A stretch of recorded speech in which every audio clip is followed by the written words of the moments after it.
Let's get into Woodstock 50 here. There's been a bunch of rumors going on. We have been sitting on the morning show with Anthony wondering, where's this lineup? Why hasn't it been announced? By now, a lot of the major events that are happening in July and August have already been announced. It's kind of crazy. Even though Pharrell just put on that festival he's doing down in Virginia Beach with Dave Matthews Band and Missy Elliott and all that stuff, he's given himself like a month and a half to sell tickets, which is kind of crazy, but he's got a great lineup, so he'll pull it off. You need a little, there's got to be advance. There takes time to sell tickets, even if you're selling tickets to Woodstock. It takes time. It takes time to move some tickets around. So we are sitting here wondering what's going on. Where's the lineup? Where's this and that?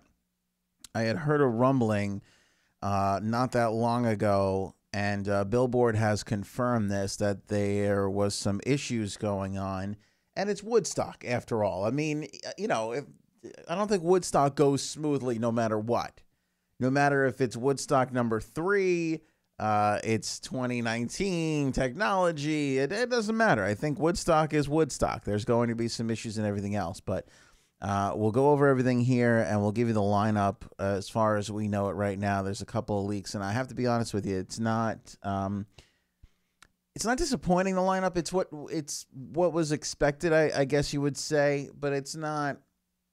There was no wow factor in this lineup leak. 50th anniversary of Woodstock, Watkins Glen. We know that. We know Michael Lang is behind it. There's a Japanese advertising company that is financially backing Woodstock 50. I'm not sure what the arrangement is between Michael and them, but I know that they're putting up the money for most of this stuff. 100,000 fans, I think, is the capacity of what they're expecting to draw for the event. And this is what happens because this isn't Live Nation, this isn't AEG, this isn't Madison Square Garden. The artists, they were expecting payment in full before the actual announce. So that's not uncommon, but I would say I'm a little surprised by that because, in the industry, really how it works is you book somebody, you put a deposit down. Sometimes it's 20%, sometimes it's 50%. And then when the artist comes and plays, they're paid. Sometimes full payment is expected like 3 days before or a week before or whatever. Arrangements are different, but for the most part, there's a deposit and then there's a final payment. What some of the talent agencies are saying here to Billboard is that because this isn't a steady organizer, they were all the artists, which is kind of strange to me, were demanding 100% of the payment up front before the lineup was even announced. Now, maybe this is in a reaction to like the Fire Festival and the fact that, even though you have, fairly proven people, Ja Rule, Michael Lang, people in the industry, it doesn't matter. They want their money up front because it could turn out to be like the Fire Festival, which would be horrific for Michael Lang and the legacy of Woodstock. So maybe that's why they were doing it. I'm not really sure. But I do know this, that those payments were expected back in February. Reps of some of the major headliners tell Billboard they were paid in full a few weeks ago. Other artists had not been paid by last Friday, raising red flags with major agencies who expected the lineup to be announced in February and are now seeing it pushed into March. On Monday, March 4th, following reports that the event was having financial issues, representatives for Woodstock confirmed that organizers had wired several $1 million to several major talent agencies representing acts playing Woodstock 50, and one agency boss confirmed to Billboard that as of Monday evening, their artists had all been paid in full.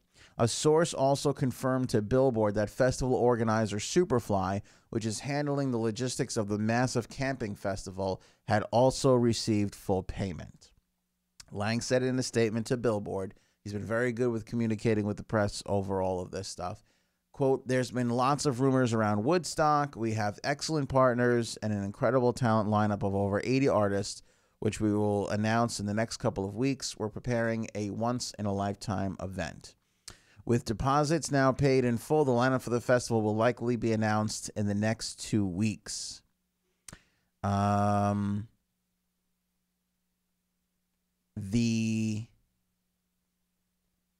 lineup was leaked, so that was that. So it's kind of weird, the payment thing, and then all right, it wasn't coming through, and now it's coming through. I don't know if there were. I had heard that there were some logistical issues with, can we put 100,000 people into this area? Now we know the area. We know the actual physical ground of Woodstock can hold 100,000 people, but that doesn't mean it makes sense from a business or financial standpoint, because the infrastructure that you have to bring in, tents, water, plumbing. We talked about bathrooms in a previous morning show program. We talk about the lack of hotels, good hotels. Remember, you lose a lot of amenities when that H turns to an M.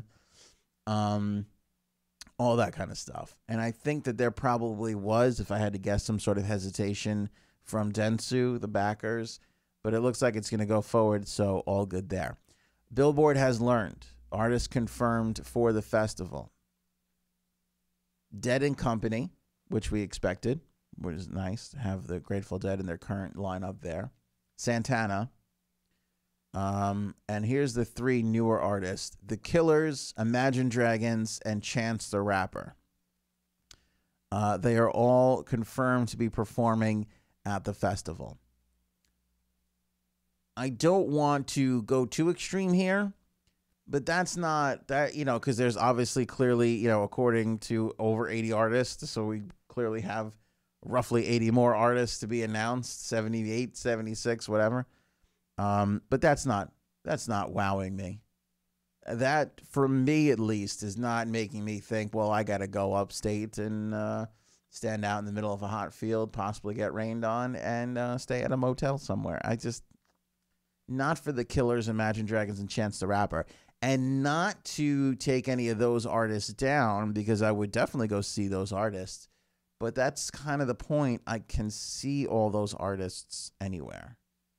I could see those artists at another festival. I could see those artists, in another tour. This is what I was kind of talking about, where expectations are going to be difficult for Woodstock 50 because of all the festival lineups that are out there.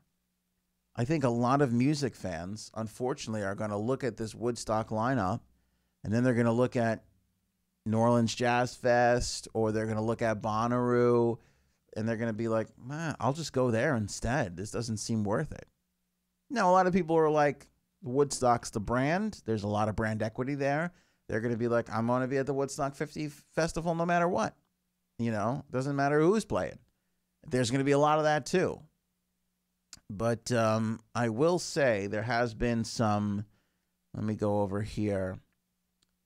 One industry insider told Billboard there's also a larger question of how the event will fare in a crowded festival space and whether Woodstock will be able to attract a millennial audience interested in spending 3 days with older music fans.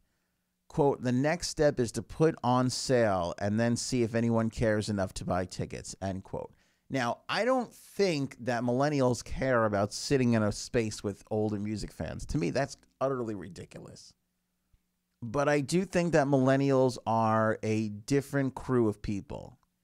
And, just because something worked in 1969 doesn't guarantee it'll work in 2019.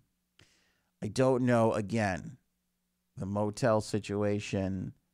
Fire Festival is a great example of this. Like, look at how much the whole rock star model Instagram, that's what I think appeals to this generation. The millennial generation is far more experience based than any other generation. They'd rather have an amazing experience. And again, Woodstock could be that amazing experience.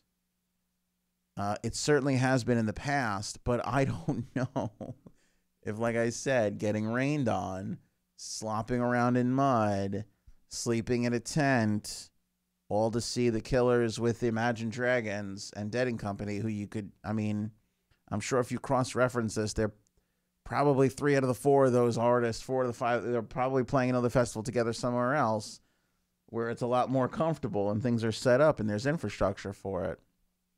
Could be telling. Could be telling. 100,000 tickets is a lot of tickets. If you don't have a wow factor there, I think it's going to get interesting. Now, I could be wrong. Again, it could be a whole brand play, and people are just going to be like, I don't care. I'm not missing Woodstock 50. I'm going to be there. We'll see. But it is a questionable thing. It's a legit question. It's a legit question to offer up on a March 6, 2019, before the actual lineup is out there. Because your original fans of Woodstock, are they going to want to sit out on an open field in the middle of August, right? With a, you know, is that crowd, are the 50 and 60-year-old people going to want to stand out there in the summer and watch a lineup that's not blowing you away?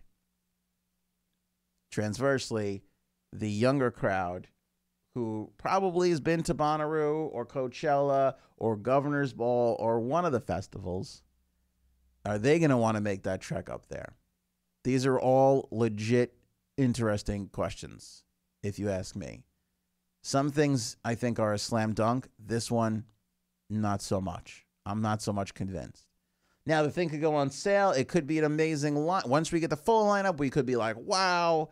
It could go sell out. It's entirely possible. I'm not saying it's not. I'm just saying it's not a foregone conclusion. This thing is going to be a success, which is kind of scary to think because, again, with brand equity, one would think a Woodstock 50th anniversary would absolutely be a sellout right away. Dead and Company, Santana, by the way, again, to go along with some of our earlier speculations, when they announced the Bethel Woods thing, and then they scaled back the Bethel Woods thing, and when they scaled it back, they announced that Santana would be playing with the Doobie Brothers on Saturday, August 7th. I said there's got to be probably most likely some crossover between these two things, and this is confirming that, yes, Santana will do the Bethel Woods celebration on Saturday, August 17th, and then play the actual Woodstock 50 at some point through the course of the weekend. No word on Ringo or Arlo or the Edgar Winter Band doing a crossover. Again, the only artists that we know are Dead and Company, Santana, The Killers, Imagine Dragons, and Chance the Rapper. But think about it. What else do you need in this lineup to make it that, like, to me, I would likely love to have the Stones there. Off the top of my head, I think you need the Foo Fighters there. I think you're going to need Cardi B or Nicki Minaj there, right? I think you're going to need a Taylor Swift there. I think you're going to need the juggernauts of the industry. To me, the appeal, especially if you're going to lock in millennials, is where else am I going to get to see artists A, B, and C together, because they're not at Coachella and they're not at Bonnaroo and they're not at Gov's Ball. To me, that's what Woodstock 50 has to do. And, it's a little unfair to prejudge, but Killers, Imagine Dragons, and Chance the Rapper, not doing it for me. Not doing it for me whatsoever. Grabbing artists that don't normally do festivals, like a Taylor Swift, that to me sends signals. This lineup leak is not impressive whatsoever. Again, not to say that this whole thing won't be once it finally, goes down. We'll see. Keep you updated on that.